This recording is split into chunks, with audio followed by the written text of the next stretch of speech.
Dini ta tanda tangbo rangi chenamba kankala tahidili shubiyana.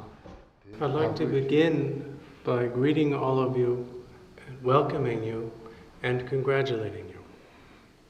The reason why I wish to congratulate all of you is that, according to Lord Gampopa, the first of the 4 dharmas is the mind going to the Dharma. The fact that all of you are here indicates that all of your minds have already gone to the Dharma. In this you are extremely fortunate. The evidence of this is simply that you have come here to listen to Dharma teachings.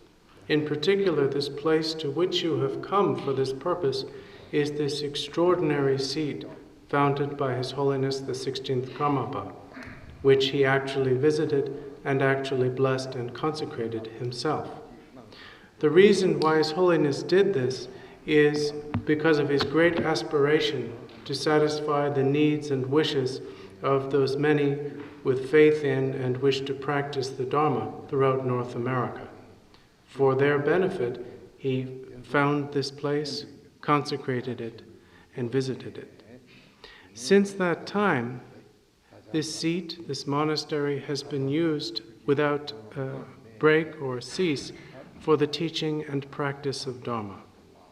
So I feel very fortunate to have the opportunity to talk about Lord Gampopa's 4 dharmas in such a place, and I consider that all of you are fortunate to have come here out of your devotion to Dharma, and that is why I congratulate you. You are all fortunate in having entered the gate of Dharma to begin with, but in particular, you are most fortunate in having entered the gate of the Dharma of the Kagyu, from among the many great traditions of Dharma that exist.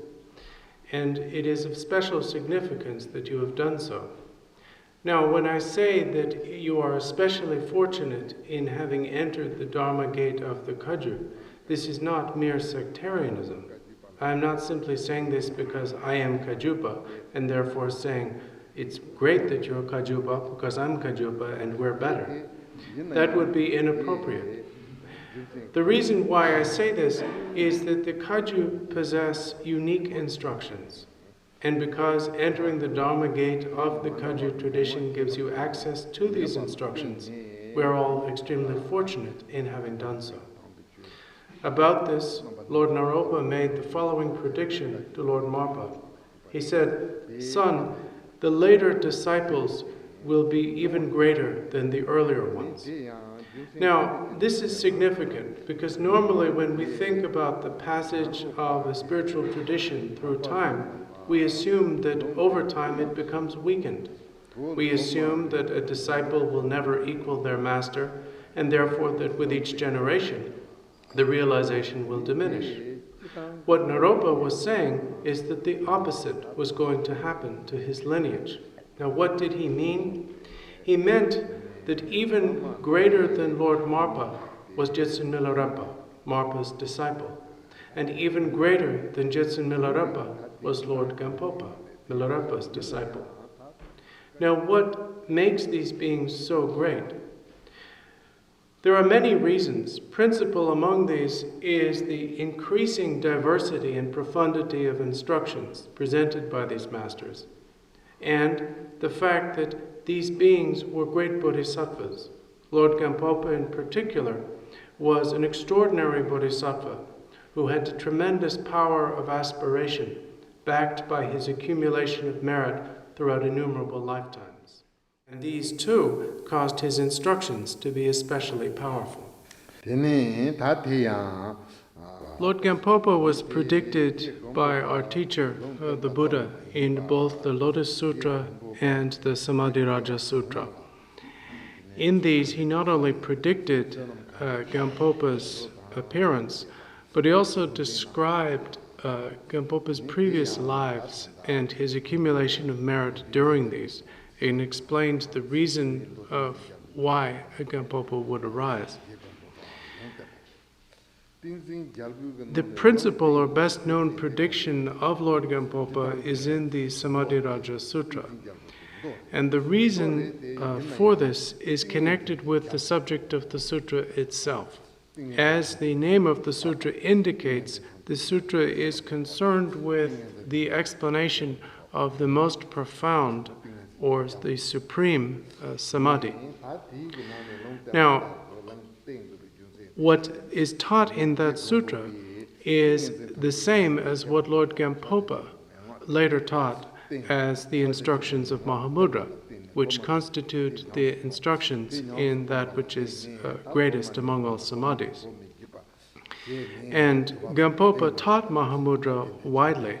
His many disciples practiced it and realized it and passed it down, and in that way it has been realized and passed down generation after generation. Now, the sutra itself was taught by the Buddha on Vulture Peak Mountain, and nearby in the town of Rajgir there lived a Bodhisattva who was called a Youthful Moonlight. And it was the Bodhisattva Youthful Moonlight who requested the teaching of the Samadhi Raja Sutra from the Buddha. In response to that request, the Buddha taught this sutra. At the end of the sutra, the Buddha asked a question. While it was understood, obviously, that during the Buddha's lifetime, Dharma would continue to flourish, there was always the question, who would teach it during the age of degeneracy? So the Buddha asked the assembly, those who would receive the instruction from him, who among you will promise to teach this sutra in the future during the age of degeneracy? Youthful Moonlight arose from his seat and made the promise, in the future I will teach this sutra. The Buddha, in response, said, you will be able to do so. The reason is because of your tremendous accumulation of merit and your special cultivation of samadhi throughout innumerable aeons. In particular, at that point, the Buddha described one of the previous lives of this Bodhisattva, which was as the Bodhisattva Beautiful Moonflower. And Beautiful Moonflower was a Bodhisattva who possessed extraordinary compassion. He engaged in the practice of samadhi in isolation, and having achieved it, he began to teach. First, he taught his immediate retinue, and then he started to teach more and more people, benefiting and blessing tremendously all of those whom he taught. Eventually, he started going from town to town, and in the towns he attracted many followers, those who had faith in him and those who came to develop samadhi themselves. Finally, he went to the palace of the local ruler or king. The reason why he had to go to the palace was normally people who live in palaces of kings, which are generally speaking very luxurious, are so distracted by the affluence and luxury of their situation that they are unable to practice Dharma. For the benefit of the residents of the palace, this Bodhisattva went into the king's palace. Nevertheless, it's a very dangerous thing to go into a king's palace to teach meditation. In spite of that danger, this Bodhisattva did so, which is an indication of how unselfish he was. Teaching in the king's palace, as had happened elsewhere, he started to attract more and more disciples, all of whom had great faith in him and cultivated excellent samadhi. Eventually, he went into the residence of the queens, and this residence was normally forbidden to people like himself. As he taught the many queens of that king, they all gained faith in him and came to practice samadhi, which upset the king very much, who became quite jealous. He decided to punish Beautiful Moonflower, and he did so by cutting off his hands and feet. Now, when this was done, the Bodhisattva not only did not get angry, but he made an aspiration, appealing to the power of words of truth.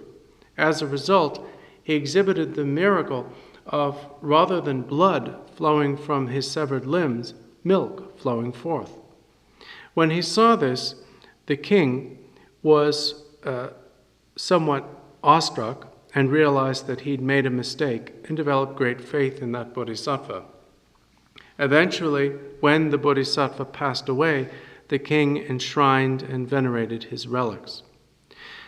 When he finished telling this story, the Buddha pointed out that that king was a previous birth of he himself, Buddha Shakyamuni, and the Bodhisattva, beautiful moonflower, was a previous birth of the present Bodhisattva, youthful moonlight. He said that it was because in that way, in that life as beautiful moonflower and in other lives, that this Bodhisattva had assiduously cultivated samadhi. It was because of this that he had the good fortune to request and receive the teachings of this sutra.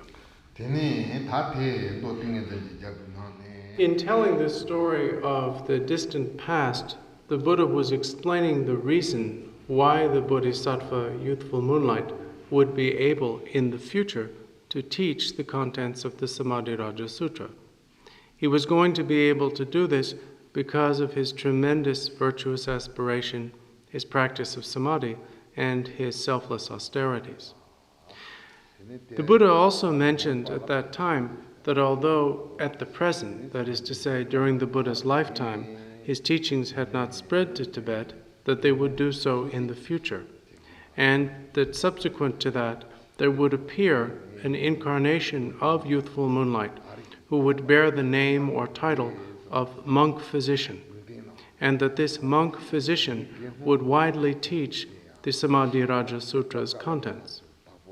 Now, the person the Buddha referred to as the monk physician is Lord Gampopa, whom we often refer to even nowadays as Dagpo Lhaje, or the physician from Dagpo.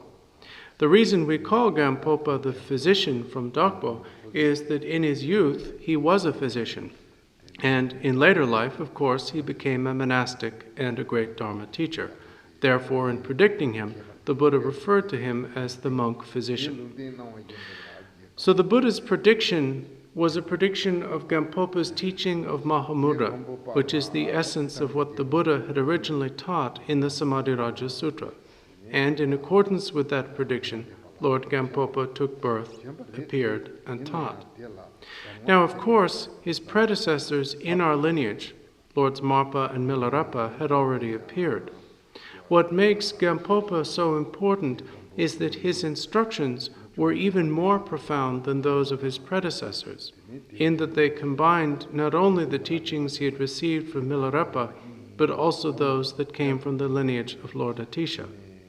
Because of this combination, Gampopa was able to present Mahamudra in different ways: the Mahamudra of Sutra, the Mahamudra of Tantra, and the Mahamudra which is the unification of Sutra and Tantra. Because of these ways of teaching, Lord Gampopa had many disciples, all of whom practiced Mahamudra, gained siddhi through its practice, and transmitted it. Through teaching Mahamudra, Lord Gampopa came to have an extraordinary number of disciples. For example, it's taught in the Ocean of Songs of the Kagyu Fathers that he had no less than 800 disciples who assiduously devoted themselves solely to the intensive practice of meditation. In that way, Lord Gampopa was able to benefit beings tremendously. Now, all of those who were his disciples during his lifetime obviously encountered him directly. They met him, they heard his speech, his teachings directly, and so on. But he was also concerned with the benefit of those who were his indirect disciples, those who would take birth in the future, and therefore not be able to physically encounter him or directly hear his teachings from his own voice or speech. For the benefit of people like this, people such as ourselves, he wrote his various shastras or commentaries. He said that the extensive presentation of his teachings was the jewel ornament of liberation, the intermediate presentation, the precious garland of the supreme path, and the most brief presentation, what we now call the four dharmas.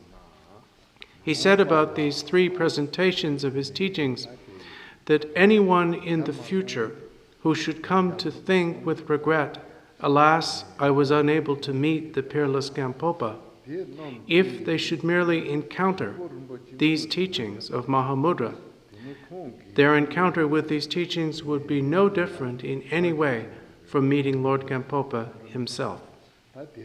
Because of this power and blessing of these teachings, at best, we should study the jewel ornament of liberation, or if not, at least the precious garland of the supreme path. But even the study of the most concise presentation of Gampopa's teachings, these 4 dharmas, is of tremendous benefit. Because these are phrased as a prayer or supplication, we often think of them merely as something for liturgical use. But whether we chant these as a prayer, or hear them as instruction, or attempt to practice them intensively, in any case, we have encountered them. And in encountering these teachings, it is no different from meeting Lord Gampopa himself face to face. In fact, we could even go further, because since the Buddha said that the teachings within the Samadhi-raja Sutra were his most profound instruction, and since these teachings are what we now know to be Lord Gampopa's Mahamudra presentation, then in encountering these teachings, it is not only the same as encountering Lord Gampopa himself, it is the same as encountering the Buddha himself. For these reasons, I feel extraordinarily fortunate in having this opportunity to discuss these things with you. Mahamudra instruction can be presented to and can be practiced by beginners. And it also needs to be practiced by everyone else, including those who have achieved high states of realization. In fact, it is principally Mahamudra that must be cultivated until you finally achieve perfect Buddhahood, perfect awakening. Because it is Mahamudra that brings the progress and improvement that leads to that final result. Regardless of how far along you get in the path, you will never get to the point where you will have outgrown Mahamudra, where you will have used it up or surpassed its instructions. And there is really nothing other than Mahamudra that is essentially necessary in order to achieve the final result of the path. Because in this way, Mahamudra is regarded as the ultimate means by which Buddhahood is achieved, some people have felt that it is so profound that it cannot or should not be taught to beginners. This is incorrect. It is not Mahamudra that we should avoid teaching beginners. What we should not be teaching beginners is modes of bizarre conduct, such as the conduct which is victorious in all directions, or the conduct of the discipline of awareness. Teaching such modes of extraordinary conduct is indeed inappropriate, as these are dangerous for beginners. But teaching Mahamudra to beginners is not inappropriate, because there is no danger in its practice. After all, the practice of Mahamudra consists simply of resting in the direct experience of the nature of your own mind, and, in addition, supplicating the root and lineage gurus. There is no danger in doing this. One of 2 things will happen. Either the person will realize the nature of their mind, or they won't. If they do realize the nature of their mind, that's not dangerous, that's great.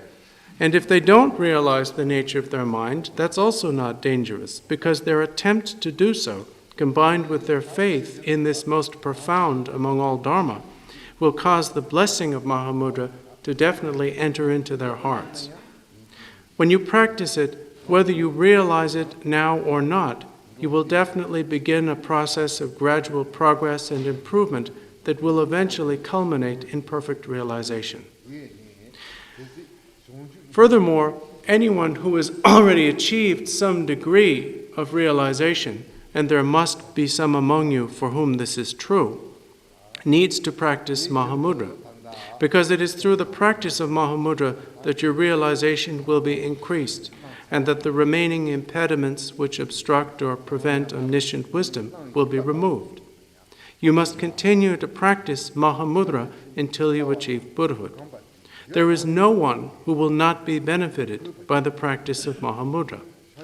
For example, if someone is an experienced practitioner of the profound path of the 6 dharmas of Naropa, or is commencing such practice, in either case, that person definitely needs the view and meditation of Mahamudra. To practice the 6 Dharmas of Naropa without the view and meditation of Mahamudra is not going to work, and in fact might lead to some problems. This view is needed. Or, if you are a practitioner of the Great Perfection, the view of Mahamudra is needed as well. The Great Perfection has 2 aspects: the practice of primordial purity, which is called breakthrough, and the practice of spontaneous presence, which is called leapover. Of these, the first, the practice of breakthrough, or primordial purity, is essentially the same as Mahamudra. It consists of the recognition or identification of the mind's nature, meditating on it, and realizing it. It's said within the Great Perfection tradition that if someone attempts to practice leapover without first having a good practice of primordial purity, of breakthrough, although they may see the appearances of leapover, it will not do them much good. So a practitioner of leapover requires, whether they're practicing the practice of light or the practice of darkness, requires the view and practice of Mahamudra. Whether you call it Mahamudra or breakthrough, doesn't matter, it's the same thing. Without this, the practices of leapover will not be of much benefit. So, anyone doing any advanced practice, for example, Kajupas doing the practices of Chandali and the illusory body, needs the view and meditation of Mahamudra.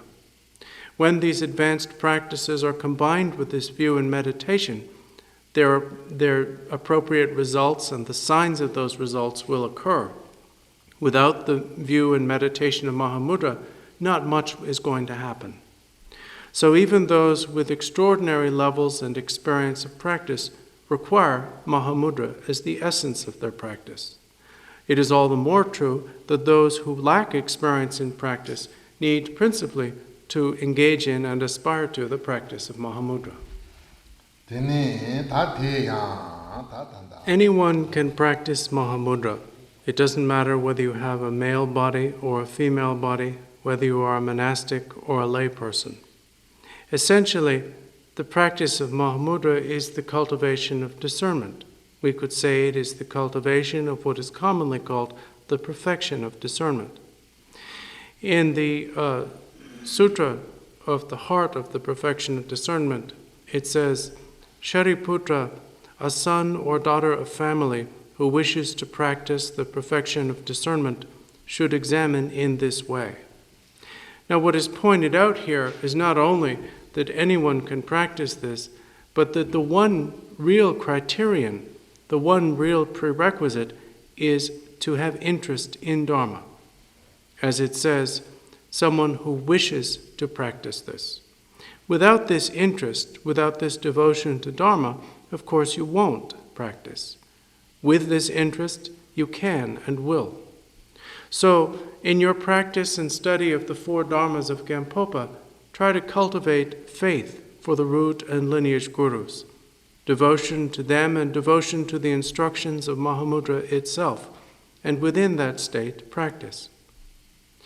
His Holiness the 16th Jawan Karmapa caused this monastery to be built because he knew that people would come here to listen to Dharma, and not just to listen to it, but actually practice it, and not just practice it, but actually achieve the result of Dharma practice, and that through their doing so, it would be established here so that Dharma would come to flourish in this place generation after generation. That is why, to begin with, he blessed this land. So, if you're practicing here, if you supplicate His Holiness the Jawan Karmapa and practice within that attitude of supplication, I feel that the results will be extraordinarily great.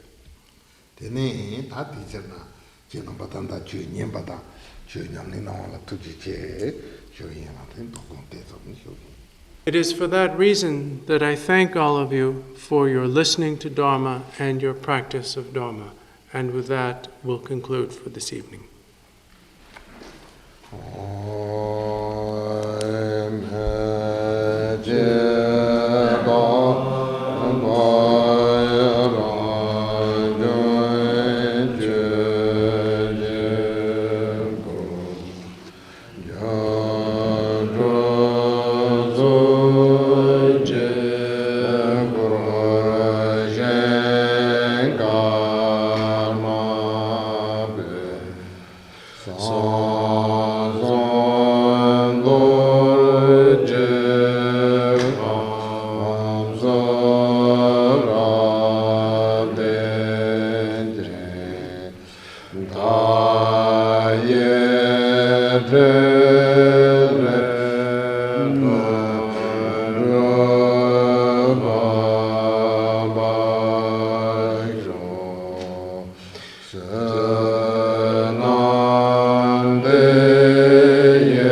Yeah.